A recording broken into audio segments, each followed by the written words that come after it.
आज के लेक्चर में हम लोग क्लास 10 का मोस्ट इंपॉर्टेंट मॉडल पेपर पढ़ने वाले हैं। इस मॉडल पेपर को यदि आप हल कर लेते हैं तो बोर्ड परीक्षा में आपका एक भी नंबर नहीं कटेगा। तो चलिए इस मोस्ट इंपॉर्टेंट मॉडल पेपर को हल करते हैं। यहाँ पर देखिए पार्ट ए से शुरू करेंगे। यहाँ पर मल्टीपल चॉइस क्वेश्चंस होंगे जो कि 20 क्वेश्चंस होंगे। उसको पहले हम कवर करेंगे। कवर करने के बाद हम लोग चलेंगे लिखने वाले क्वेश्चन पे जो कि पार्ट बी में होगा। पार्ट बी में जो क्वेश्चंस होंगे उसमें मोस्ट इंपॉर्टेंट ग्रामर भी है। ग्रामर को भी मैं हल करूंगा, पूरा का पूरा डिटेल से मैं क्वेश्चन हल करूंगा। तो चलिए सबसे पहले हम लोग यहाँ पर मल्टीपल चॉइस क्वेश्चन को हल कर लेते हैं। यहाँ पर देखिए आपको यहाँ पे पैराग्राफ मिलेगा। पैराग्राफ बढ़िया से पढ़ना है। देखिए इसमें लिखा है Bansilal train was late. Bansilal की ट्रेन जो है लेट हो गया था। And it reached Bombay a little after midnight.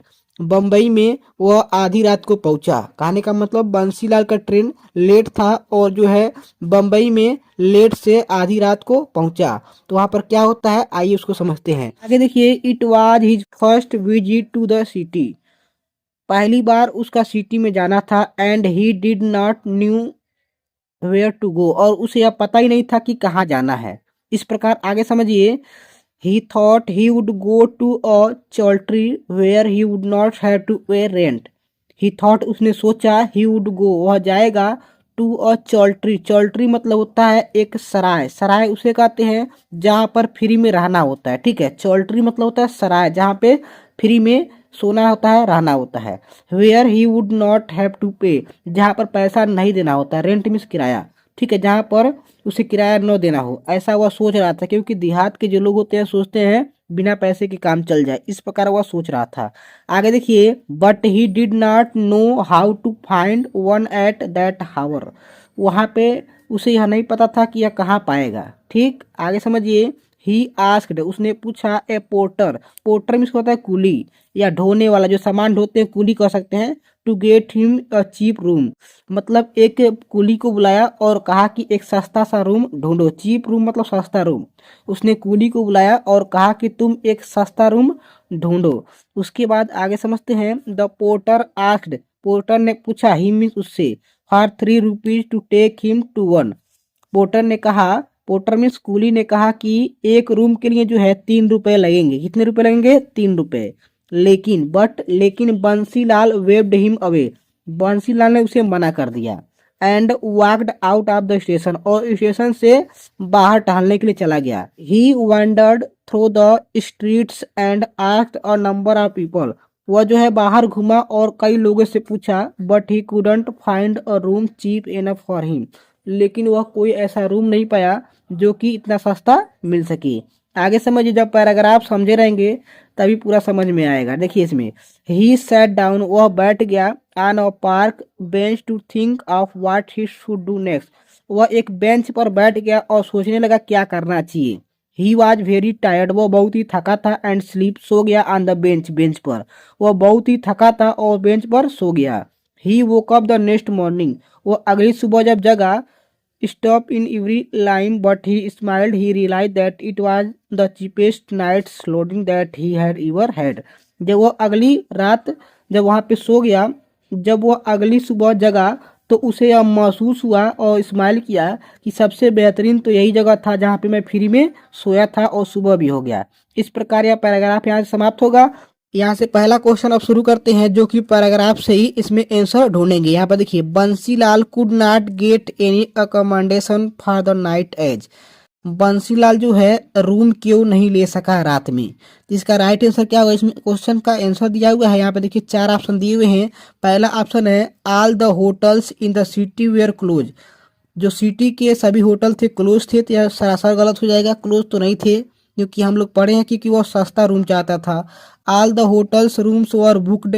दूसरा ऑप्शन कह रहा कि सभी जो है होटल क्या थे? बुक थे, तो यह भी गलत हो जाएगा। The hotels were too expensive for him to afford. जो होटल था बहुत ही एक्सपेंसिव में होता है महंगा। होटल जो था बहुत ही महंगा था जिससे वो अफोर्ड करे। कहने का मतलब वो अफोर्ड नहीं कर रहा था, वो उसमें रह नहीं सकता था क्योंकि 3 रुपया लग रहा था ना। 3 रुपया उसके लिए बहुत महंगा लग रहा था। ठीक है, अगला ऑप्शन है he wanted to spend the night in the open. वह बाहर रहना चाहता था, तो वह बाहर रहना नहीं चाहता था। उसके लिए ऑप्शन नंबर सी होगा कि होटल जो था बहुत ही महंगा था और उसे वह देना नहीं चाहता था। तो ऑप्शन नंबर सी लगा लेंगे। अगला क्वेश्चन है, what does the word choultry mean in the passage.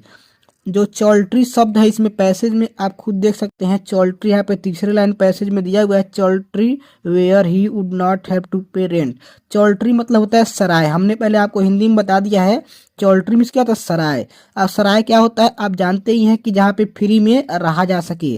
तो पहला ऑप्शन है एन एक्सपेंसिव होटल, एक महंगा होटल। तो चौल्ट्री मीन्स ऐसा तो नहीं होता है कि बहुत ही महंगा होटल होता है। अगला ऑप्शन है हाईवे होट। हाईवे होट भी नहीं था, ठीक है, होट मीन्स होटल समझेंगे, ठीक है। हाईवे होटल भी नहीं था। और रोड साइड इटरी यह भी नहीं था। और फ्री रेस्टिंग प्लेस, वो ऐसा जगह होता है चौल्ट्री जहाँ पे फ्री में रेस्टिंग किया जाए, मतलब आराम किया जाए।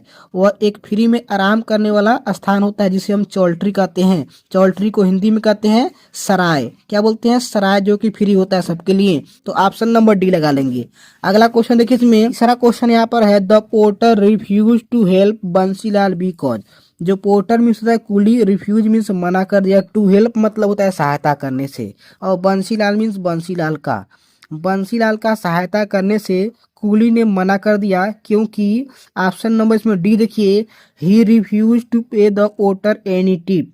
मतलब यहाँ पे ही रिफ्यूज, उसने मना कर दिया टू पे देने से, ठीक है, मीन्स पैसा देने से मना कर दिया, क्योंकि उसे फ्री का रूम चाहिए था, इसीलिए यहाँ पे ऑप्शन नंबर आप डी लगा लेंगे, वह पोर्टर उसका सहायता नहीं कर सका। नेक्स्ट क्वेश्चन हमारा है क्वेश्चन नंबर 4 से समझते हैं। यहाँ पर देखिए आपको क्वेश्चन मिलेगा, choose the correct option to answer the following. यहाँ पर आपको 10 से पहला क्वेश्चन मिलेगा 4 नंबर का। यहाँ पे देखिए द बॉयज, यहाँ पे खाली स्थान दिया हुआ है before he enter the class. यह पास्ट परफेक्ट टेंस है, इसमें आप लोग हैड गॉन लगाएंगे। क्या लगाएंगे, ऑप्शन नंबर सी लगाएंगे, had gone. Okay, next question देखिए क्वेश्चन नंबर 5 देखिए, choose the correct option to answer the following. इसमें क्वेश्चन है, you are proud your son. यहाँ पे गैप छोड़ा गया है, तो प्राउड के बाद ऑफ लगता है। क्या लगता है, ऑफ लगेगा, ऑप्शन नंबर डी लगा लेंगे। तो पूरा होगा, you are proud of your son. आपको अपने सन पे क्या है, प्राउड है, गर्व है, ऐसे करेंगे। तो प्राउड जहां लिखा रहेगा वहां पे जो है प्रीपोजिशन के रूप में ऑफ लगता है। क्या लगता है, ऑफ, ऑप्शन नंबर डी लगाएंगे। नेक्स्ट क्वेश्चन देखिए, ही spent a lot of money. He spent a lot of money, इसमें दिया है identify the word money. Money शब्द इसमें क्या है उसको आपको आइडेंटिफाई करना है, पहचान करना है। तो मनी जो है पैसा है, और पैसा जो होता है वहाँ पे ऑप्शन नाउन दिया है, प्रोनाउन दिया है, एडजेक्टिव दिया है, वर्ब दिया है। तो जो मनी होता है वो नाउन होता है। क्या होता है, नाउन रहेगा। तो ऑप्शन नंबर आप ए लगा लेंगे, ठीक है। यहाँ पर 7 नंबर क्वेश्चन है, which of the following words is misspelled. इसमें से कौन सा वर्ड गलत है उसको यहाँ पे टिक लगाना है। तो ऑप्शन नंबर सी लगा लेंगे, डिसीव। डिसीव में गलतियां हैं उसको आप ध्यान रखेंगे। अगला क्वेश्चन देखिए क्वेश्चन नंबर 8। क्वेश्चन नंबर 8 में आपको रीअरेंज करना है, मीन्स इसमें कुछ मिस्टेक्स हैं, कुछ नहीं बहुत ज़्यादा मिस्टेक है, उसको आप समझेंगे। यहाँ पर देखिए साइड में नीचे यहाँ पर दिया last not raining it been night has since. तो इतने सारे वर्ड्स दिए गए हैं और इन वर्ड से एक लाइन बनाना है, सेंटेंस बनाना है जो कि सही हो। तो इसमें से आपको 4 ऑप्शन मिलेंगे, चारों में से कोई एक सही है, उसको आपको छांटना है। तो यहाँ पर देखिए लास्ट वाला ऑप्शन देखिए, it has not been raining since last night. तो ऑप्शन नंबर डी आप सही लगा लेंगे, ठीक है। अगला क्वेश्चन देखिए, इसमें 9 से 10 तक मतलब 9 से 10 तक यह जो है प्रोज से क्वेश्चन होता है। तो यहाँ पर जो पैराग्राफ दिया हुआ है इसको आप बढ़िया से पढ़ लेंगे, पढ़ने के बाद क्वेश्चन पे आएंगे। तो क्वेश्चन यहाँ पर देखिए, the moment the letter fell into the mail box who went to open it. जो लेटर था लेंचो वाले चैप्टर से है, उसमें मेल बॉक्स में जब लेटर रखा गया, गिराया गया, तो उसे खोलने के लिए कौन गया। मीन्स यहाँ पर देखिए पैराग्राफ में देखिए, यहाँ पर देखिए तीसरी लाइन में पैराग्राफ में लिखा है, mail box the postmaster went to open, यानी कि पोस्टमास्टर जो है गया था ओपन करने के लिए। तो यहाँ पर ऑप्शन नंबर आप बी लगा लेंगे, पोस्टमास्टर। अगला क्वेश्चन इसमें देखिए, how much money did Lencho get. Lencho कितना रुपया पाया, कितना पैसा पाया। तो आप जानते हैं 70 पीसों जो पाया था। ठीक है, ध्यान रखेंगे 70 पीसोज, 70 पीसोज पाया था और 70 पीसोज पाया लेकिन 100 पीसोज मांगा था। यह कहानी मैं ऑलरेडी पढ़ा चुका हूँ। तो यहाँ पर अगर आपको समझ में नहीं आ रहा है तो पैसेज में देखिए नीचे से दूसरे लाइन, यहाँ पर देखिए 70 पीसोज, 70 पीसोज यहाँ पे लिखा हुआ है, ओनली 70 पीसोज रीच्ड मी। यहाँ पर आप 70 पीसोज लगाएंगे। ठीक है, चलिए अगले क्वेश्चन की ओर चलते हैं। नेक्स्ट क्वेश्चन देखिए 11 नंबर से। यहाँ पर क्वेश्चन है, what did Lencho think of post office employees. Lencho के मन में क्या विचार आया कि वहाँ के एम्प्लॉय कैसे हैं, मीन्स जो पोस्ट ऑफिस था वहाँ के एम्प्लॉय कैसे हैं, उसके मन में क्या विचार आया। क्योंकि लेंचो जो है 100 पीसोज मांगा था और 70 पीसोज मिला था, लेकिन उसे रियल बात पता ही नहीं था कि क्या घटना घटा था। तो उसे लगा कि वहाँ के लोग जो है बंच ऑफ क्रूक्स हैं। ऑप्शन नंबर ए लगाएंगे। क्या लगाएंगे? ऑप्शन नंबर ए इसलिए लगाएंगे क्योंकि बंच ऑफ क्रूक्स का मतलब होता है दलाल। क्या होता है? बंच ऑफ क्रूक्स का मतलब दलाल होता है। ऑप्शन नंबर ए लगाएंगे। उसे लगा कि वहाँ के लोग दलाल बैठे हुए हैं, पैसा मेरा आधे रास्ते में से ले लिए हैं। चलिए अगले क्वेश्चन के चलते हैं। अकॉर्डिंग टू मंडेला, मंडेला के अनुसार what is greatest wealth of nation. Nation का, किसी भी राष्ट्र का सबसे ग्रेटेस्ट वेल्थ क्या है? वेल्थ मीन्स होता है धन और ग्रेटेस्ट मीन्स होता है सबसे महान, सबसे बड़ा धन क्या है? किसी भी कंट्री के लिए सबसे बड़ा धन क्या है? तो उसमें ऑप्शन दिया हुआ है सबसे बड़ा धन उनके लिए जो है अकॉर्डिंग टू मंडेला लिखा है ना, तो मंडेला के अनुसार जो है ऑप्शन नंबर आप डी लगाएंगे। क्या लगाएंगे? डी। पीपल मीन्स पीपुल भी पढ़ते हैं कुछ लोग, तो पीपुल पढ़िए चाहे पीपल पढ़िए। पीपल मीन्स होता है लोग। किसी भी देश के जो लोग होते हैं वही उस देश के क्या होते हैं? सबसे बड़े धन होते हैं। क्योंकि जब देश में लोग नहीं रहेंगे तो देश का क्या होगा? तो ऑप्शन नंबर डी लगाएंगे। ओके, चलिए अगले क्वेश्चन क्यों चलते हैं। अगला 13 नंबर क्वेश्चन पे चलते हैं हम लोग। क्वेश्चन है, who is the author of his first flight. इस चैप्टर को मैं ऑलरेडी पढ़ा चुका हूँ। इस चैप्टर के जो राइटर कौन है वही बताना है। तो ऑप्शन नंबर ए लगा लेंगे। ठीक है, तो इसका मतलब आपको पेपर में कम से कम जो प्रोज वाले चैप्टर है तो ऑथर का नाम भी याद रखना है, क्योंकि क्वेश्चन यहाँ से भी बनने की संभावना बनी रहती है। ठीक है, चलिए क्वेश्चन नंबर 14 से 15 देखते हैं, जो कि पोएम्स है। यहाँ पर आपको स्टेंजा देखने को मिल रहा होगा, has given my heart a change of mood and saved some part of day I had rued. मीन्स यह जो क्रो वाला चैप्टर है उसमें से दिया गया है। क्वेश्चन हमारा साइड में यहाँ पे 14 नंबर से, what was the effect of the fall of the dust of snow on the poet. Poet के जब सिर पर डस्ट ऑफ स्नो, बर्फ के कण जब गिरे तो क्या इफेक्ट पड़ा? तो इसमें ऑप्शन देख ही सकते हैं। चेंज हिज मूड, उनका मनोदशा बदल गया। चेंज हिज मूड मतलब उनकी मनोदशा बदल गई। मैं ऑलरेडी इसको भी पढ़ा दिया हूँ। उनकी जो मनोदशा रहती है, मूड जो रहता है चेंज हो जाता है। ठीक है, तो यहाँ पर ऑप्शन नंबर आप ए लगाएंगे। अगला क्वेश्चन देखिए, क्वेश्चन नंबर 15 देखिए, what was saved for the poet. Poet के लिए क्या लास्ट में बचा, मीन्स उन्होंने क्या बचाया? तो ऑप्शन है crow, tree, snow, some part of the day. तो इसमें आप स्टेंजा में भी देख सकते हैं कि and saved some part of a day. तो आप स्टेंजा से पढ़कर भी कर सकते थे, लेकिन यहाँ पे देखिए ऑप्शन नंबर डी में आप सही लगा लेंगे, उन्होंने अपने जिंदगी का कुछ भाग बचा लिया। ठीक है, तो ऑप्शन नंबर डी सही होगा। अब चलते हम लोग क्वेश्चन नंबर 16 से 20 तक, जो कि सप्लीमेंट्री से है। तो यहाँ पे 16 नंबर क्वेश्चन शुरू होता है, मिसेज पंफरे वाज ए। यह बहुत ही मोस्ट इंपॉर्टेंट क्वेश्चन है। इसमें बच्चे अक्सर कंफ्यूज रहते हैं कि क्या सही होगा। तो जो मिसेज पंफरे थी वह वास्तव में बहुत अमीर थी, लेकिन यहाँ पे अमीर वाला ऑप्शन नहीं लगाएंगे। यहाँ पर ऑप्शन नंबर सी लिखा हुआ है रिच लेडी, तो रिच लेडी कभी भी गलती से नहीं लगाएंगे। यहाँ पर क्या लगाएंगे? Poor lady. क्या होगा? ऑप्शन नंबर ए लगाएंगे, पुअर लेडी। पुअर लेडी का मतलब बेचारी। पुअर का मतलब गरीब नहीं है, बेचारी थी, क्योंकि वह अपने कुत्ते के लिए परेशान थी। कुत्ता बीमार था तो वह असहाय थी। अमीर भले थी लेकिन अपने कुत्ते को लेकर के परेशान थी, किसी तरह से वह सही हो जाए। तो यहाँ पर लिखेंगे poor lady, option number A लगाएंगे। ओके, नेक्स्ट क्वेश्चन देखिए, who was thief in the story. Story में जो है चोर कौन था? यह चोर वाला चैप्टर हमने ऑलरेडी पढ़ा दिया है। जो चोर वाले चैप्टर में हरी सिंह जो था वही चोर था। कौन था? Hari Singh, option number A लगाएंगे। नेक्स्ट क्वेश्चन है, who was the midnight visitor of the story. The midnight visitor, इसमें देखिए कह रहा है कि who was the midnight visitor. Midnight visitor कौन था? मतलब आधी रात में आने वाला आगंतुक कौन था? यह चैप्टर द मिडनाइट विजिटर है। इसमें ऑप्शन दिया हुआ है असबल, फाउलर, मैक्स, रॉबर्ट। इसमें 4 ऑप्शन है, चारों में से कौन सा सही है आप लोग गेस कीजिए, फिर मैं आपको बता रहा हूँ। इस कहानी को यदि आप वास्तव में पढ़े हैं तो आपको पता होगा कि जो मैक्स था वही जो है मिडनाइट विजिटर था।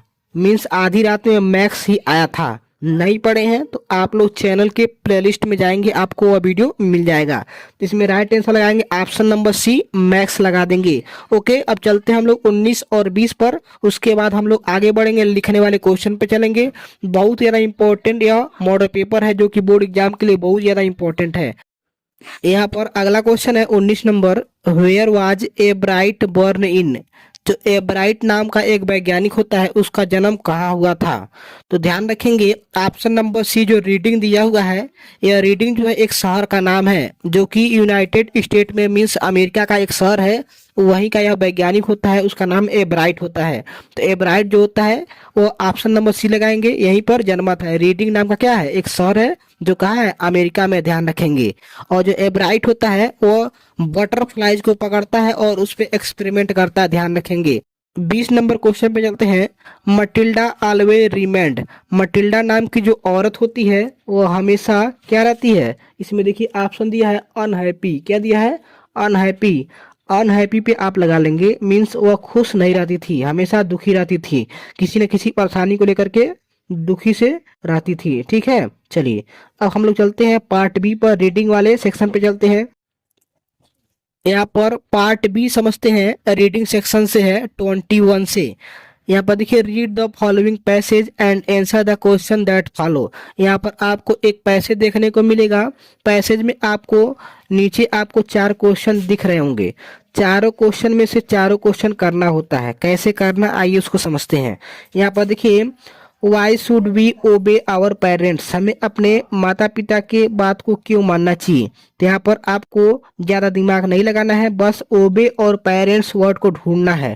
ठीक है, तो पहले क्वेश्चन का आंसर जो है पैराग्राफ के ऊपर ही होता है। यहाँ पर देखिए, it is our duty to obey our parents, it means that we should do always what they tell us to do. Means यहाँ तक डू तक आप कर लेंगे तो आंसर मानिए हो जाएगा। अगर आप कुछ नहीं जानते हैं तो इतना कर देंगे तो हो जाएगा। ठीक है, ध्यान रखेंगे। अगर आप चाहते हैं थोड़ा सा और आगे बढ़ा सकते हैं, all that we have is given to us by our parents. तो आप यहाँ से पेरेंट्स तक लिख देंगे। ठीक है, 3 यहाँ तक, लास्ट वाला आवर पेरेंट्स लिखा है, यहाँ तक लिखेंगे तो पहले नंबर का आंसर हो जाएगा। ओके, ध्यान रखेंगे। अगला देखिए, what do our parent do for us. हमारे पेरेंट्स हमारे लिए क्या करते हैं। ठीक है, तो इसमें देखिए, इसमें आगे देखिए, इसमें they tend us when we are too young to do anything for our self, they keep a watch over us in time of sickness, provide for. यहाँ तक आप यहाँ से नीचे देखिए, टीच अस, ऐसे यहाँ पे करते हुए आप जाएंगे। इन्फ्लुएंसेज लिखा है, यहाँ तक आप लिखेंगे। ध्यान रखेंगे, इन्फ्लुएंसेज जो लिखा है वहां तक आप कर लेंगे। ठीक है, यहाँ से शुरू करेंगे, दे टेंड से लेकर के इन्फ्लुएंसेस तक कर लेंगे तो आपका यहाँ पे दूसरा का आंसर हो जाएगा। चलिए आगे समझते हैं। What is the way of showing our gratitude for all these benefits. तो यहाँ पे देखिए, बेनिफिट्स दिया है और ग्रेटिट्यूड दिया है, तो यह वाला वर्ड आगे ढूंढेंगे। यहाँ से देखिए साइड में ग्रेटिट्यूड यहाँ पर दिया हुआ है, तो यहाँ से शुरू करेंगे। Obedience is very simple way of showing gratitude for these benefits, ऐसे आप लिखेंगे। It is the way that is, यहाँ से लेकर के पूरा लास्ट तक आप सन तक लिख देंगे। ठीक है, यहाँ से लेकर के ओबीडियंस से लेकर के सन तक पूरा लिख देंगे तो तीसरे नंबर का आंसर हो जाएगा। आगे समझते हैं डी नंबर। डी नंबर जो होता है उसमें बस थोड़ा सा लिखना होता है, केवल एक शब्द लिखना होता है। इसमें देखिए, which word in the passage means pleaser. Pleaser का क्या मतलब है। जगह पे आप क्या लिखेंगे प्लीजर मीन्स, इसका आंसर कैसे लिखेंगे। यहाँ पर डायरेक्ट कुछ न लिख करके डायरेक्ट आप लिखेंगे आंसर लिखेंगे, डी का लिखेंगे आंसर डी और नीचे लिख देंगे, ऐसे आप लिखेंगे। अगला क्वेश्चन चलते हैं यहाँ पे, राइटिंग सेक्शन पे चलते हैं। ठीक है, राइटिंग सेक्शन मोस्ट इंपॉर्टेंट है, इसमें समझते हैं 22 नंबर। 22 नंबर में दो क्वेश्चन है, दोनों में से कोई एक एप्लीकेशन आप लिख लेंगे। अगर आपको यह एप्लीकेशन नहीं आता है तो आप अपने मन से कोई भी एक एप्लीकेशन याद कर लीजिए, बोर्ड परीक्षा में लिख दीजिएगा, 3 नंबर आपको मिल जाएगा। ठीक है, अगर आप होशियार हैं तो आप इस क्वेश्चन के अनुसार करिएगा। ठीक, चलते हैं हम लोग 23 पे। 23 में आपको यहाँ पे 2 एस्से दिया रहेगा। यहाँ पर पहला एस्से आपको यहाँ पे शो हो रहा है, एनुअल फंक्शन पे लिखना है। किस पे? एनुअल फंक्शन पे लिखना है, 80 से 100 वर्ड में लिखना है। यहाँ पर आपको हेडिंग देखने को मिल रहा होगा, यहाँ पे 7 हेडिंग है, इन्हीं 7 हेडिंग को लगाना होता है। जो हेडिंग दिया रहेगा वही हेडिंग लगाना है, बाहरी हेडिंग नहीं लगाना है। तो यदि आप एनुअल फंक्शन पर लिखते हैं तो यही हेडिंग लगाएंगे और अंदर अपने अनुसार लिखेंगे। ठीक है, या आपको वह नहीं आ रहा है तो यहाँ पर साइड में देखिए, importance of a school library. अगर आपको यह नहीं आ रहा है एनुअल फंक्शन वाला तो यहाँ पर एक अथवा दिया हुआ है, importance of a school library, means school library का क्या महत्व है उसके बारे में आपको ऐसे लिखना है। तो यहाँ पर भी आपको 5 हेडिंग दिया रहेगा, यहाँ पर दिया हुआ है, पांचों हेडिंग लगा करके आप अपने अनुसार लिख सकते हैं। तो आपको जो समझ में आए वह लिख दीजिएगा। अगर आपको लिखना नहीं आता है या इससे नहीं पढ़े हैं तो आप लोग कमेंट में बताएंगे, मैं कमेंट के अनुसार क्लास ले लूंगा। यहाँ पर हम लोग ग्रामर सेक्शन को यहाँ पे हल करते हैं। यहाँ पर देखिए पहला क्वेश्चन यहाँ पे दिया हुआ 24 का ए, यह नरेशन का क्वेश्चन है। He said to me I shall go to school tomorrow, इसको हल करना है। तो यहाँ पर देखिए कैसे हल करेंगे, स्क्रीन पर देखिए यहाँ पे ही का ही रहने देंगे, ही टोल्ड मी दैट, इसका राइट आंसर क्या होगा, he told me that he would go to school tomorrow को बदल देंगे किसमें, द फॉलोइंग डे, चाहे द नेक्स्ट डे, दोनों में इसको एक लिख लेंगे। द फॉलोइंग डे लिखिए चाहे द नेक्स्ट डे लिखिए, मैंने ऑलरेडी पढ़ाया है, उसको आप समझ लीजिएगा। तो यहाँ पर फाइनल आंसर बनेगा, he told me that he would go to school the following day. ठीक है, ऐसे आप लिख देंगे। अगला क्वेश्चन देखिए बी वाला, change the following into passive voice. तो यहाँ पर कुछ बच्चे कंफ्यूज होंगे कि मैं कलम से क्यों नहीं लिख रहा हूँ, तो कुछ मजबूरियाँ हैं कि कलम से क्यों नहीं लिख रहा हूँ। इम्पोर्टेंट क्लास है, मुझे लेना पड़ रहा है, घर पे नहीं हूँ, इसलिए इसको यहाँ पर कलम का उपयोग नहीं हो रहा है, तो इसको आप समझ सकते हैं। तो यहाँ पर देखिए, change the following into passive voice, passive voice में इसको बदलना है। सी इज राइटिंग अ लेटर, तो इसको ए लेटर को पहले लिख देंगे, पैसिव वॉइस में बनाएंगे तो लिखेंगे a letter is being written by her, ऐसे आप बनाएंगे क्योंकि यह कंटिन्यूअस का है ना, प्रेजेंट कंटिन्यूअस का है, तो इसको ऐसे बदलेंगे, a letter is being written by her, ऐसे आप सही कर लेंगे। अगला क्वेश्चन देखिए, पंक्चुएट द फॉलोइंग, इसको पंक्चुएट करना है। पंक्चुएट का मतलब, इसमें देखिए क्वेश्चन आप देख सकते हैं, the teacher said to me have you done your homework, तो ऐसे दिया हुआ है, तो इसका राइट आंसर साइड में देखिए शो कर रहा होगा, साइड में देखिए इसमें कहाँ गलती है वही सही करना है।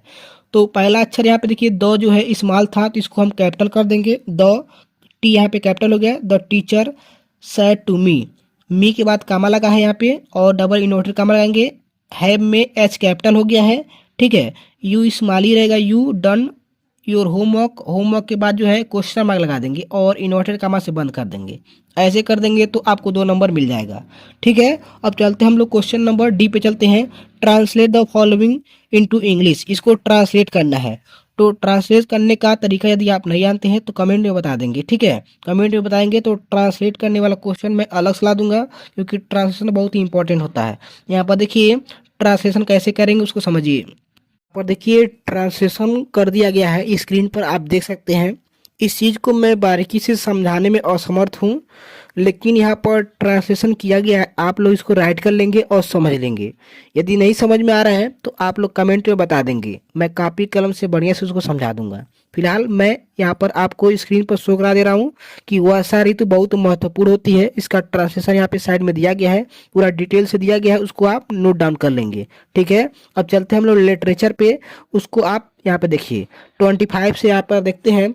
25 में यहाँ पर देखिए, answer the following questions in about 30 to 40 words each.